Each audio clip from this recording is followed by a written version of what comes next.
All right. Aloha, Tulsi Kratz. Bernie Kratz. I want to talk to you guys. I want to talk to Bernie Kratz during this video.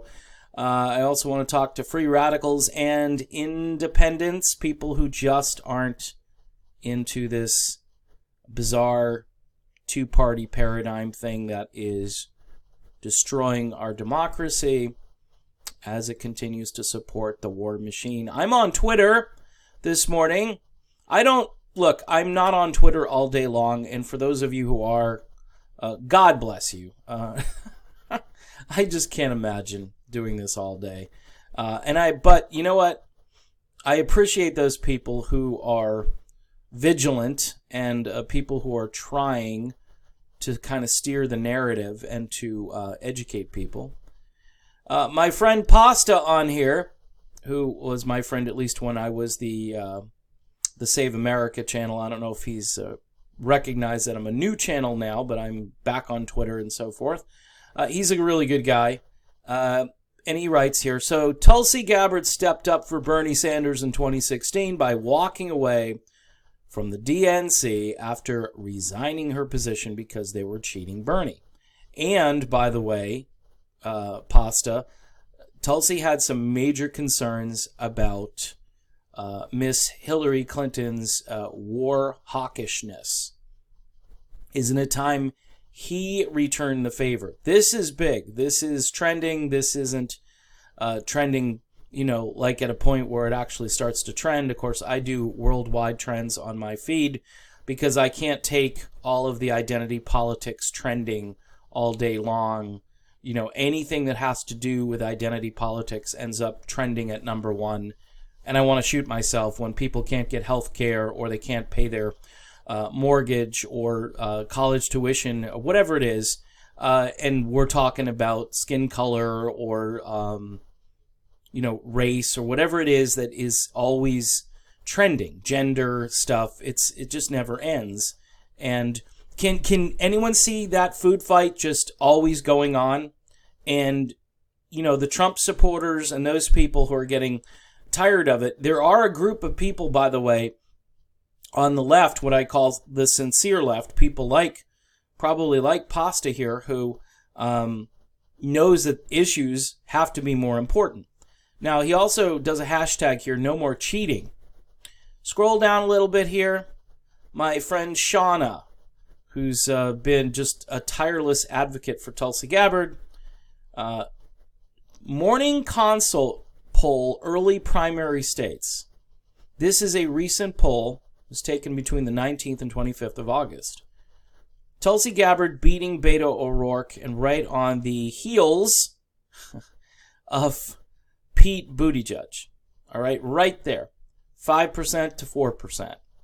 Tulsi Gabbard doubling up on, and these candidates here, the Steyer thing is kind of surprising, but he's purchased his way in, and he's an alternative to, say, Warren and Sanders. But look at Bernie. This Biden number, I'm sorry, I just can't wrap my brain around that Biden's at 33%. By the way, if the Biden number is true, then all of this is for nothing. It doesn't matter. If people actually go out and vote for Joe Biden, you can just kiss the Democratic Party goodbye, because they are anointing yet another unacceptable candidate who right now has a bit of cognitive dissonance, we'll say it that way. But there is Tulsi Gabbard at 4%. She should be in. By the way, there's no sign of Andrew Yang here. So it shows that Tulsi's anti-war message, which Andrew Yang doesn't share, her just general disdain for identity politics and for the Russia hoax nonsense, which again Andrew Yang embraces. He does. And a lot of people are like, I like Andrew Yang, but that stuff is kind of like a non-starter. Okay, we go down. Fiorella does this poll where people are forced to vote for, and a lot of comments where I'm not voting, and of course we've got Tulsi Gabbard. And if you scroll down, there is a general Primo Nutmeg, which, by the way, is a great channel. And this is interesting. Don't Tulsi haters find it odd that the only candidate running primarily on ending regime change wars is accused of being in a cult? That's a narrative that just keeps on keeping on. It's amazing. Yeah, Tulsi Gabbard is in a cult. Okay. She's a torture advocate. Oh, okay. Backed by Russia, backed by Nazis. I haven't seen that one.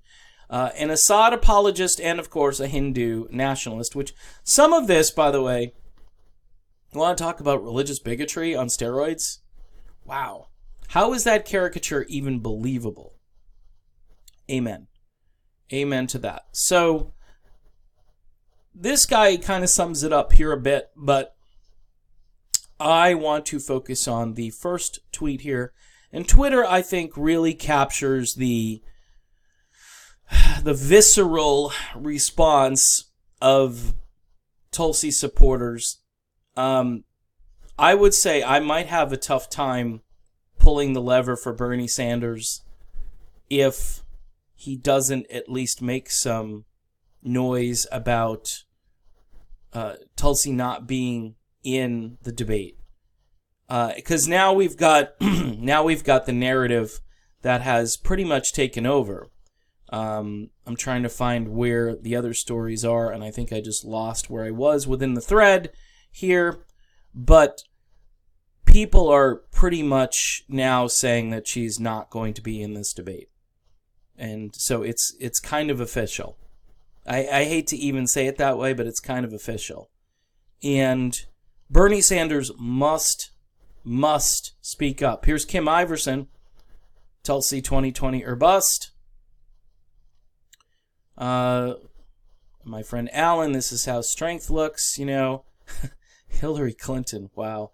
There are some, I've seen some rumblings on Twitter that she's thinking of jumping in because Biden, of course, he's at 33%, which apparently isn't enough for Hillary. This poll indicates that there's room for Hillary. No, there's no room for Hillary to jump back in. Hillary jumping in is absolute suicide for the party. And I think Biden, if this number is true, because, by the way, we're going to trust that Tulsi might be at 4%, right? And this goes to my progressive friends who are constantly talking down Joe Biden. And I'm not trying to talk Joe Biden up. I'm telling you that there is support for Joe Biden, and that should scare people on the left, people on the right, people all over the country. And all they're doing is basing their support for Joe Biden, and you can talk to his wife Jill, they're basing it on nostalgia. Oh, it's like going back to the 8 years of awesome stagnation we had under Barack Obama. Those endless wars. We kept on fighting, and we added to the wars we were already in under Barack Obama. See, a Democrat in a lot of ways can get away with stuff that Republicans can't get away with because they're Democrats. They could say, well, we're Democrats. We're typically for, measured responses in these situations. And we used to be known as like the party of peace, or at least looking at wars objectively. So when we go in and do things, people are going to accept our opinion. Whereas those evil Republican warmongers, like Rand Paul, oh, whoops. No, I'm sorry, not like Rand Paul. But anyway, those evil Republican warmongers, we've got to watch out for those people because they're just horrible. So the news media just, hey, it's a Democrat. They wouldn't be doing this unless we absolutely needed to do it. Whereas the Republicans are trigger happy, although now you're starting to see everybody more or less on the same page. So again, getting back to the Biden 33%, Bernie Sanders at 17%, Elizabeth Warren at 12%. Oh, by the way, isn't Warren is supposed to be ahead of Sanders because every pundit, what if you wipe this number out, the 33%? By the way, Kamala Harris at 8%, her campaign is pretty much over. Tulsi's got half of her support on this poll, and these guys, the Steyer number is weird, and it shows how much money. See, money in politics. It shows you. I mean, this guy, he just hates Trump. He's running on I hate Trump, and he's at 6%. And he's got no ideas, I don't know anything that guy stands for. Same with Cory Booker. I know this guy, Mayor Pete. He wants pretty much the status quo to continue, and he's a CIA deep op on top of it. So he's going to be all for continuing the warfare state as it is. And Gabbard beating poor Beto, who should probably drop out. I mean, he's just an embarrassment to actually be up there. And they've tried all of these candidates. They've settled on Warren, and the best she can do in this poll is 12%. And this is a recent poll. And Morning Consult is a reputable polling source.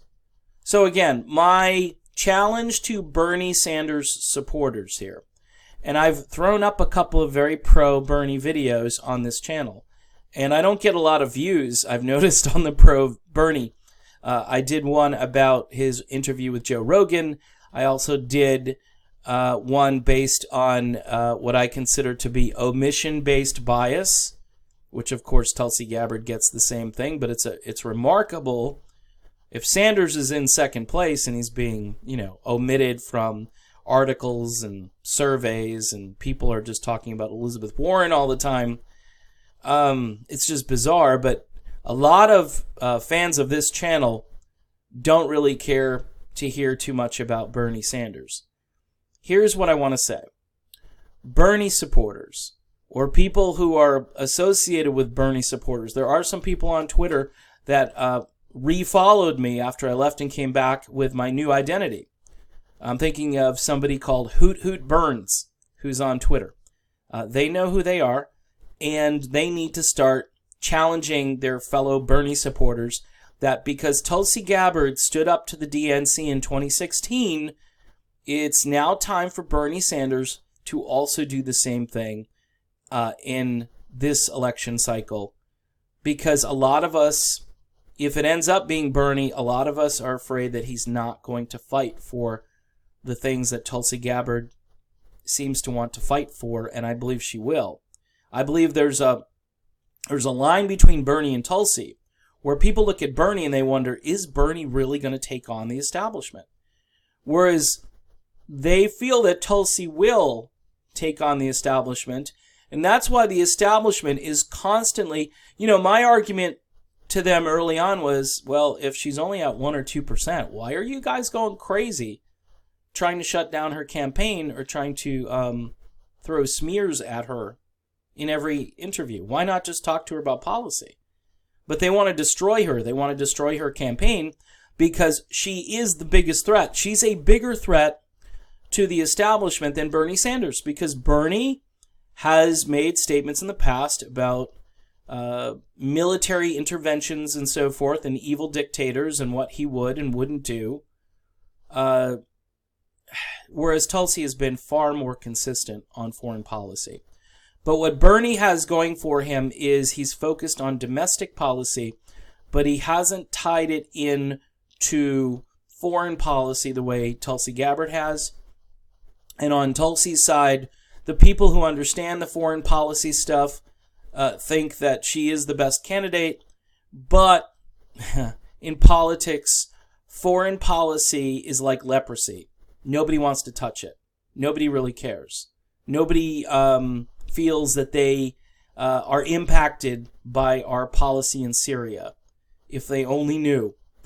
If they only knew. If they only had a vigilant news media which actually worked for the people and not for giant corporations and for Wall Street and for just large corporations in general. I mean, who's sponsoring CNN every hour? Just look at their list. Look at the roster of advertisers. And it reads like a who's who of who's destroying America as far as, big corporations and monopolies. And it's all tied together, people. The more I talk about it, the more scared I am for this country. So, again, one more time in this video, and it's up to you to get out there and not just spread this video, but talk to your friends, talk to your fellow Bernie-crats and say, hey, this is it. You got it. He's got to step up. Now, for political expediency, he may not want to rock the boat. And that's going to be a sad moment for this entire campaign to see Gabbard not on the stage. And finally, one more appeal to indie media types with large platforms. I'm talking Jimmy Dore, Kyle Kalinske. You guys know who you are. A lot of people have suggested that Kim Iverson would be a great host or hostess for a debate, an independent media debate. And right now you could have Andrew Yang, you could have Marianne Williamson, and these lower tier candidates who are obviously just hanging on. Any of them who want to get involved in this, they could. Maybe some Green Party type people, you could throw them in there and get 5, 6, 7 candidates talking about what's crucial to our future and ask them real questions rather than questions about, Russia collusion.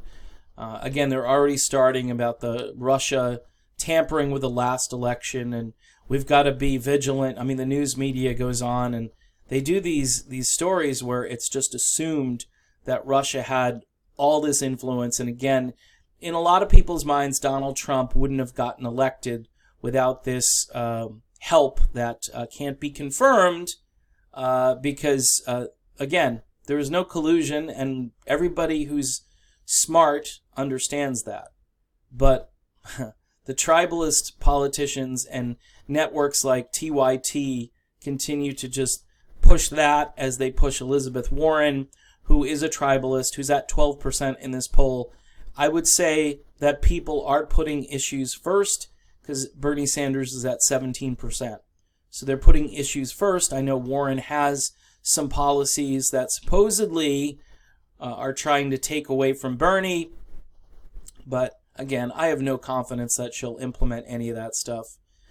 She was a hardcore Rockefeller-style Republican for much of her life, and I think she operates in that realm of, the foreign policy where we dictate to everybody else what's going to happen rather than being measured and diplomatic. She is on the other side of that coin. She's much like Kamala Harris, who the other day tweeted out how she wouldn't be playing footsies or something with Kim Jong-un. And I'm like, okay, all right. Or I wouldn't have a sit-down little meeting or anything like that. I agree with Tulsi Gabbard. You negotiate with everybody so people don't have to go to war. If you just can't understand that, you can't wrap your mind around the fact that some people would rather save lives than do this Cold War escalating tensions and so forth, then again, we need a third way. We need a peace party. We need like a green party that's blue collar in nature. That's what we need. Not croissant eating, Starbucks, just Prius driving people. We need guys with pickup trucks and maybe some shotgun racks on the back.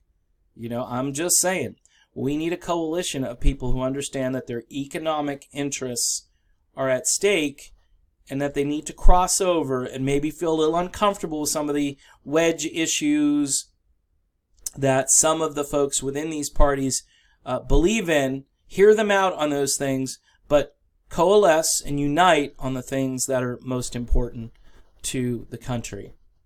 So there's my video. Again, Bernie people, it's up to you. You got to do this, and it's just not acceptable that Tulsi Gabbard is going to be excluded from this debate. Indie media, please, oh please, start to organize, because we need an alternative to the typical mainstream media platforms. We need one platform to emerge that says we are going to sponsor an indie media debate between these candidates that didn't qualify for this arbitrary democratic debate, criteria. So in any event, thanks again for supporting my channel. Also, please think about a donation one time over on PayPal and Patreon, which is also affiliated with my music-based channel. Please, if you can sign up for those things, it's very helpful. It keeps this channel vibrant, because this is what I do, and I'm putting out content, hopefully reasonably good content each day. And even if you don't like my videos, it's free speech, you know. I'm for Tulsi. This isn't the end of my support for Tulsi Gabbard. I am going to continue on and try to get her at least in some type of indie media debate. And folks, you've got to recognize that, again, you can't have a revolution in a counter-revolutionary party. All right. See you soon.